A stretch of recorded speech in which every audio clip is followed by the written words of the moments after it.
The year is 1977. The stock market is looking down. There was a massive crash that started in January of 73 and kept going throughout 1974, affecting everyone and everything everywhere, and becoming one of the worst financial crises in modern times. But you know what's on the rise? Computers. Some of the first adapters of this brand new technology are banks, who are using them and networks they've created to send information and money across the globe at speeds that were unthinkable mere decades before. And with this new power came the responsibility of keeping that data safe. The traditional cryptographic methods, which have been used for thousands of years, weren't up to the job. But that didn't matter, because three MIT researchers, Rivest, Shamir, and Edelman, were about to come to the rescue. Introducing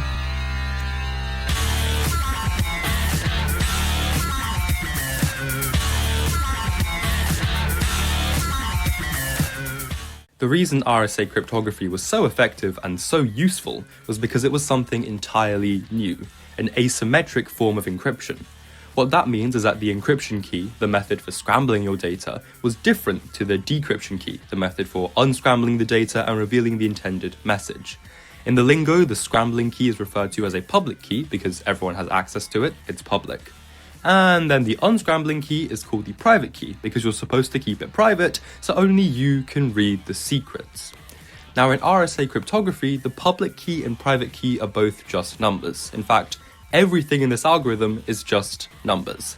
So let's run through an example of how it works. We start by picking two big primes, like two really big primes with hundreds of digits. We'll call them P and Q, and for the sake of example, we'll set them to 23 and 29. The two of these together form our private key. Then we get our public key by multiplying together P and Q. So in this example, we get 667. Now the keen-eyed among you might notice what seems to be a slight issue. If you know how the algorithm works, which you now all do, and you know the public key, you could just reverse engineer it all. In this example, a computer could very quickly tell you that 667 is 23 times 29, and all of a sudden, security is completely compromised. But in reality, the numbers we're using are so big that this isn't possible. The fact of the matter is that it is very, and I mean very hard to factorize big numbers, let alone quickly, just at all. And this fact is why RSA security is so damn secure. Next, you pick another number. Let's call it like C. That is co-prime to P-1 times Q-1. So in this case, a number that is co-prime to 22 times 28, which is 616. So if for the sake of our example, we'll pick 3 as our special number because it's prime and it's small, so that's simple enough to work with. Then we finally get to the encryption phase. We have our message, which, since we're dealing with computers, would just be some binary number. Although for the sake of our example, I'll stick to base 10. And we do this to it. We raise it to the power of C, and then we take it mod n, and then that's our encrypted message. So I'll go with m equals 241. So we'll do 241 cubed, which is 13,997,521. And then we take it mod 667 to get our encrypted number / message, which will be 526. Now let's pause here. Let's say you're now a hacker who has intercepted this encrypted message and you're trying to work out what the original message was. You're trying to work out what that 241 was. Now, all you know is the public key, so that's 667, and also our value of C, which is 3. So all you have to do to intercept the message is just solve this equation here. But the problem is that x could be a lot of different numbers. You'd have to check every number less than 667 and hope that you didn't get any repeats and that you'd magically find the message. Now with numbers this small, you might actually get that lucky, but when n is a number with like over 500 digits, it's just not happening. But now we head over to the recipient, who is armed with the private key. They know what P and Q are. What they have to do is find the multiplicative inverse of C, mod P-1 times Q-1. What that means is that they have to find some number D, such that C times D is congruent to 1 mod P-1 times Q-1. So what our hypothetical recipient needs to do is find the multiplicative inverse of 3 mod 616. Now when we break down the algorithm, we'll get into how exactly you find that number, but for now, just take my word for it. In our example, an inverse would be 411. So then, to decrypt, we do m is equal to our encrypted message to the power of d mod n. So in our case, that's m equals 256 to the power of 411 mod 667, and just take my word for it, or check online if you want, that is indeed equal to 241.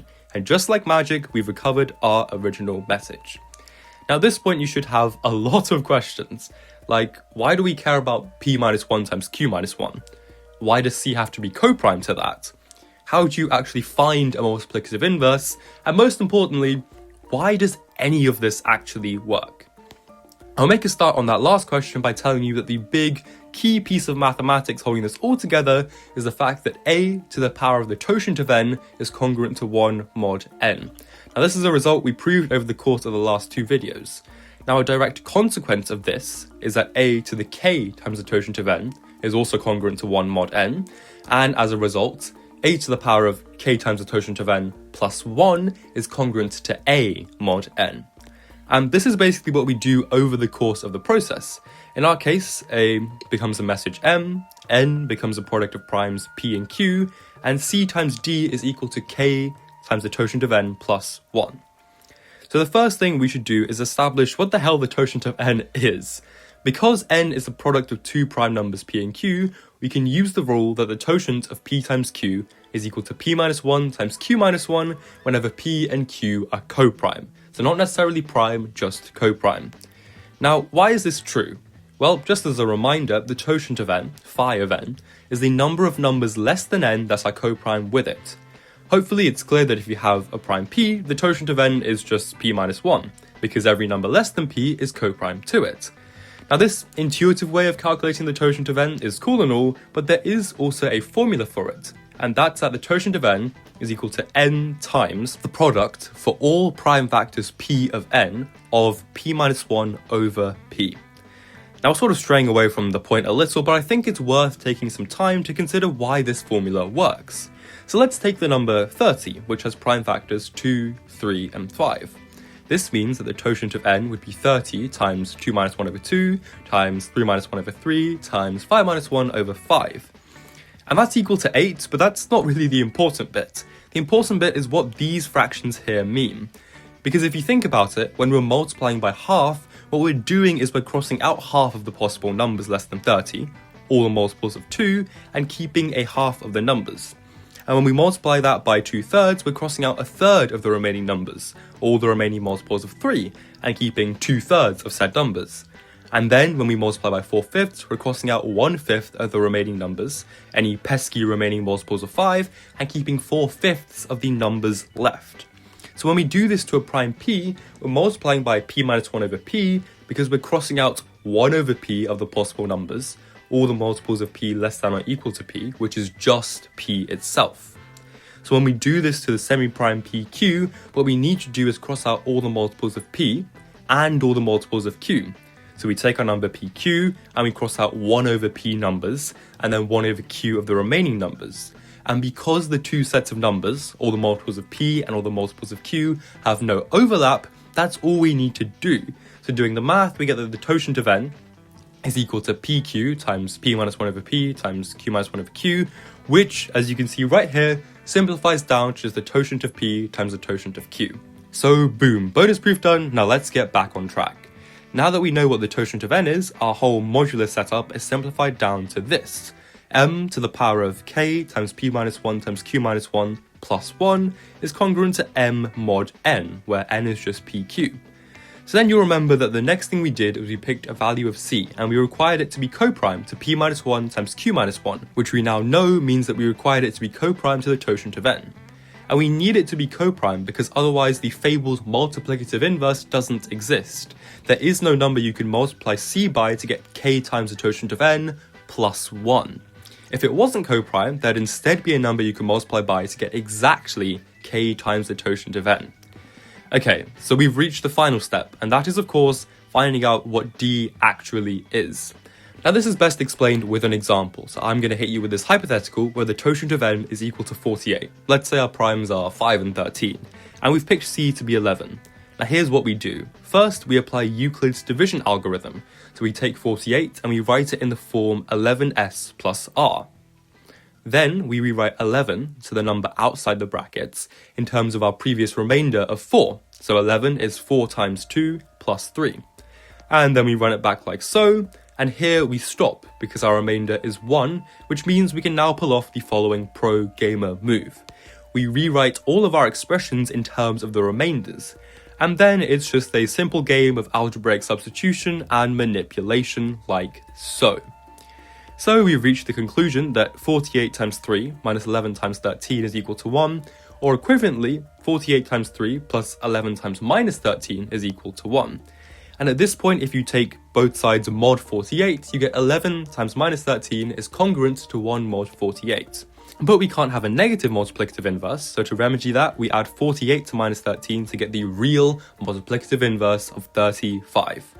And if you want to check, 35 times 11 is 385, which is 48 times 8 plus 1. So that's it. The last piece of the puzzle we needed to explain, and now we're free to admire this algorithm in all its glory.